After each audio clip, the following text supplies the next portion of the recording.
All right, welcome back. So this is my review of day 3 of the TI10 group stage. We are down to just our last few series. Of course, there's only 3 sets of series tomorrow as opposed to the 5 that we've been having the past few days. And we're starting to see teams settling into their spots. We've got a pretty good idea of who's making upper bracket, who's making lower bracket. However, it is still really close, and there is still a lot of opportunity for movement in both of these groups. Tomorrow, Group B is playing majority of the games. A lot of the teams in Group B are playing 2 series tomorrow, so there's probably going to be a little bit more movement there, whereas in Group A, there's only 1 series per team other than Alliance. Alliance has already done their group stage. They're finishing 8th place, so they're not going to be eliminated, but they're also not going to finish anywhere above 8th place, so they're locked in. And before I get into this review, I just want to say this has been another fantastic day of Dota. I think this has been one of the best days of Dota, specifically towards the start of the day too. A lot of the first few series were really entertaining. When I was keeping track of games to put for my match of the day series, I was kind of getting worried that I wasn't going to have space just because so early on in the day I already had a whole bunch of games. Yesterday I only had 3 that I could think of, and even some of them weren't exactly super exciting. There were a lot of really exciting games today. And before I get into any of this, if you don't want any spoilers or anything on what happened, you just want to jump into the matches of the day, I'll cover that first, just in case. Obviously, you can still look behind me and see here, but just in case you haven't yet, a few games I would recommend. Aster versus T1, that entire series, both of those games were fantastic. Alliance versus Undying, game 1, another great game. That was probably one of my favorite games of the day.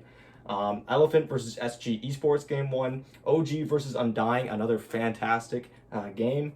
Vici versus Beast Coast, game 2. I know I have a lot of SA viewers, so if you want to watch a fantastic Beast Coast game, if you happen to miss out, game 2 against Vici Gaming was quite solid.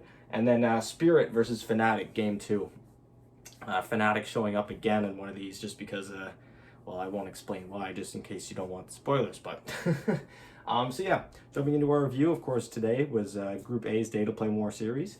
And starting off the day at 10 a.m. local time, we had OG and EG playing against each other. And this was a pretty entertaining series. I gotta say, OG absolutely stomping game 1. I think it was like a 22-minute GG. It was really quick. But then they tried doing the same thing the next game. OG just absolutely read the strategy. They adjusted. They did all the right things in the draft to make sure that they were set up for this time. So when OG was actually trying to go high ground really early, they were able to get other parts of the map that they really wanted, do some other objectives, and they would actually turn that game around, and that was a really good game for Evil Geniuses. Really made me feel a lot more confident in them after they got absolutely stomped in the first game. We also had T1 versus Aster. Aster had a little bit of a fallback day. I know yesterday I was really excited. After White Album came back, they just looked like a rejuvenated team. They looked fantastic. We kind of lost a little bit of that today. The only series that they ended up winning was against this team that every single team has beaten 2-0 to this point. So a little bit of a rough day for Aster, but they're still not getting eliminated. They're guaranteed lower bracket, but they're going to the main stage regardless, so I'm sure they're happy about that, all things considered, especially with the condition of some of the players on their team. We had Undying versus Alliance, like I mentioned, one of the games in that series, fantastic. They win that one 2-0. Virtus Pro against Thunder Predator. Of course, this was just a dominant performance by Virtus Pro. Thunder Predator really looking outmatched. At this point, after this series, I just kind of got the feeling that they just weren't going to get any wins. After that series, they were 0-10 to that point, and it wasn't looking good. They still had a chance to maybe make it to the lower bracket, but it wasn't looking good.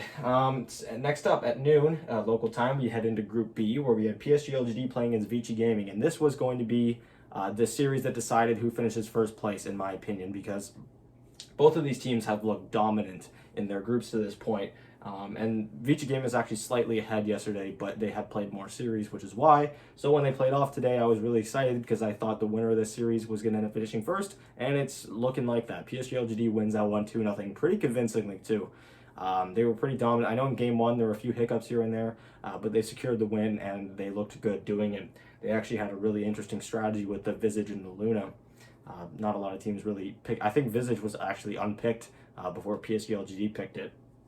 Next up, we had Team Spirit versus Quincy Crew. Team Spirit absolutely handled Quincy, and at this point, this is when I started getting really worried about Quincy because they are also sitting near the bottom of their group. They are not safe yet, and they just really looked out of place today. They did not get a single win. They go 0-4 in the day, and it's starting to look really dire. They do have a series against SG Esports, and I have a good feeling that whoever wins that series, if any team wins that series, the other team is going to end up getting knocked out. So that's going to be a series to look out for tomorrow. Next up, we had Fnatic versus Beast Coast, where in Game 1, Beast Coast was just in their dominant form. I believe they picked Timbersaw or Whisper. He's been loving that hero, despite the fact of all the nerfs it's been getting since the last major. But they picked it again for him. I think he was laning against a Tiny, which is what they usually respond with in the draft these days. So they looked dominant in Game 1, but then Fnatic looks really good in Game 2. So it's again that feeling that Beast Coast is just really hot or really cold. They have seemed to have been getting more on the hot side, as they do have more wins than losses, but they've got to try and make sure to get that under control, I think, before getting to the main stage. Although maybe that's just part of the strategy, the chaos. It's just the chaos that surrounds this team. Maybe that's what they're going for. And then finally, we had Elephant against Sg Esports. This was a very one-sided series. Elephant was just way outclassing Sg Esports in this series. So, yeah, Sg Esports, another team sitting near the bottom that went winless today. So, even though Quincy is underperforming, they luckily have another team there that is also not performing very well. Although that team was kind of expected to not be performing as well. Quincy Crew was probably one of the higher tier teams. I certainly had rated them higher than this. So it's a little disappointing to see them there. At 2 o'clock local time, we had OG taking on Undying. Fantastic series. Definitely recommend checking it out. We had IG taking on Aster, the battle of the two Chinese teams of the A group. And yeah, again, Aster just looking off today. They just didn't look like themselves. IG was just dominant from front to back on this series. I can't really say anything else. I'm really hoping that Aster can turn it around because, well, obviously they're headed to the main stage now, but they definitely look like they had some flaws today. Next up, we had T1 versus Alliance, and actually the start of both of these games were really close until in Game 1, Cuckoo hits a 4-man RP into just a team wipe out of nowhere that just wins T1 the game, and from there they would end up winning the series 2-0. So again, Alliance struggling. They go 0-4 to that point, and it would not really get better for them as the day went on. Lastly, we had EG versus Thunder Predator, and this was actually not as one-sided as you might think. EG almost looked like they were going to be Thunder Predator's first win. It got pretty scary at a few points in that series, but regardless, EG staying composed. They take the 2-0 victory over Thunder Predator. So at this point, Thunder Predator is 0-12. They still have a chance. They're playing against Aster, who was the team sitting right ahead of them in the standings. They had to win that series 2-0, and then they had to get another win because Aster was sitting at 3 wins at that point. And lucky for them, Aster had been having a really bad day, like I mentioned. But it does not get better. It does not get better for Thunder Predator later on. At 4 p.m. local time, Beast Coast taking on Vici Gaming. This was a pretty entertaining series, pretty back and forth there. I have Game 2 as one of my games of the day, so I definitely recommend checking that out. I won't tell you who won which game or what. Just feel free to check it out if you didn't see it. Spirit taking on Fnatic. Yeah, this was just the Fnatic again has been on point today. Like I mentioned, Fnatic looking like they kind of got off to a rough start, but I think that's because the start of their schedule in the group stage was against a lot of the top tier teams. They started off on day 1 playing against Team Secret and PSG LGD, but since then they've had quite a light schedule and they have been making quick work of it. I would be pretty happy to see them finish upper bracket. They're sitting only 1 point out of upper bracket, so I think there's a good chance. And yeah, I'm really hoping that they pull through. Next up, we had Team Secret against Quincy Crew, and yeah, Quincy Crew kind of struggling. They had a few points in the series where they looked like they could possibly take some advantage. They do well in their lanes in most of their games, but they just cannot turn it into anything, especially against teams as good as Team Secret. So again, another 2-0 not in the favor of Quincy. PSG LGD, then 2-0 is Sg Esports. Surprise, surprise.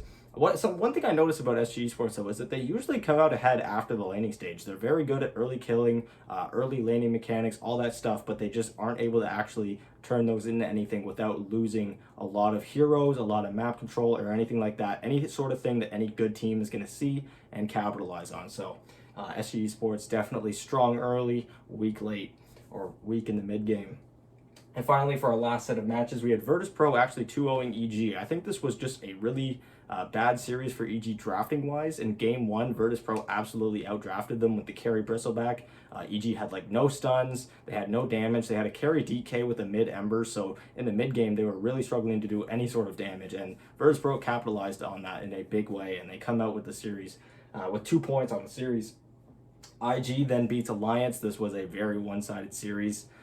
There were some points maybe where it looked like Alliance was doing something, but at the end of the day, they just were completely outclassed. IG, again, looking like one of the best teams in this group. They are clinched now first place of this group, so they're guaranteed to play against either third or fourth place of the opposite group. So we'll see who they end up picking. We had T1 versus Undying, which is actually the last game that had just finished before recording this. Game 1 of this was pretty one-sided for T1. Game 2 also looked kind of one-sided for T1. Then Undying started making a comeback and looked kind of close. Then they just lost one crucial fight that gave T1 Aegis, and then it just kind of fell apart from there. So I was kind of sad to see Undying do so poorly at the end of the day and just kind of end off the day a little sour. They do still go 3-3 on the day, so not terrible, but it was kind of rough seeing them lose to T1, although I did put a lot of T1 players for my fantasy, so I wasn't complaining. Whitemon, in general, got me so many points today. I'm really happy about that pick. And then finally, last series was Aster versus Thunder Predator. I don't think I need to explain any of that. It did not go well for Thunder Predator. That was the only series that Aster won today, so it probably felt pretty good for them to end the day after starting off 0-4. So yeah, looking now at the updated standings, again, Group A is kind of getting to the point where it's starting to solidify. Teams are starting to settle into their spots, but in the middle, it is still a lot of opportunity for movement near the middle. So like I said, IG has clinched upper bracket. They've also clinched first place in their group. No one's catching them. Every single team in this group except Alliance has one series left, so they all have an opportunity for 2 more points. For OG, getting 1 or 2 of those points is going to be crucial if they want to stay in the upper bracket and not risk having tiebreakers. Virtus Pro as well, they have 1 series. Evil Geniuses, T1, and Undying are all tied with 8 points and 6 losses. Funny enough, EG and Undying actually play against each other tomorrow, so if one of those teams 2-0s or they 1-1 each other, there's an opportunity that both of them are going to be missing on the upper bracket. If, for example, T1 wins their series and Virtus Pro and OG both get points as well. But I would not be surprised if there's any tiebreakers coming out of this series, because there are 5 teams that are within 1 point of each other here. So yeah, it's going to be interesting. And like I said, Team Aster has clinched lower bracket. There's no way that they're catching up to anyone. They're finishing 7th place. And Alliance is finishing 8th place, and as well, Thunder Predator has been eliminated. And it is kind of sad to see them go, especially without a win. They're playing T1 tomorrow, so I don't think they're going to get a win before they get eliminated, or before they end up going home. But oh well, best of luck to them. For Group B, PSG LGD has also clinched upper bracket. They are not clinched in first place yet. It's still possible for teams to catch up to them, just because teams in B still have more games to play. That and Vici Gaming is only 1 point behind. But they are in first place right now, clinched upper bracket. Vici Gaming is at 10 points right now for 2nd place. We have Team Secret at 3rd place with 8 points. They have 2 series remaining. Notably, Vici only has 1 series remaining, but they are still 2nd place, and they're probably going to finish in 2nd place depending on how they do in their series. Beast Coast is still sitting in the upper bracket. They were sitting there yesterday, and they are still there today. They go even on the day 2-2, so they do enough to maintain it. They are with 7 points. We then have Elephant and Team Spirit, both with 6 points each. Fnatic going 4-10 so far. They only have 1 series left as well, so they're not making upper bracket, but they're also still not safe from elimination. Same thing goes for Quincy Crew and SG. They're both not making upper bracket. They're the 3 bottom teams are the only teams not able to make upper bracket at this point, but they are still up for elimination. So every single win for all 3 of those teams tomorrow is going to be crucial. Fnatic only needs about 1 or 2 more wins to get themselves clear. And it's going to be interesting to see, because Quincy Crew and SG also haven't played against each other yet. So whoever wins that series is probably going to be the one moving on. It's going to be super crucial to see who wins that one. And hopefully it's not a split 1-1, because there might end up being tiebreakers. But for a viewer's perspective, that might be more entertaining. So maybe I want to split. Who knows?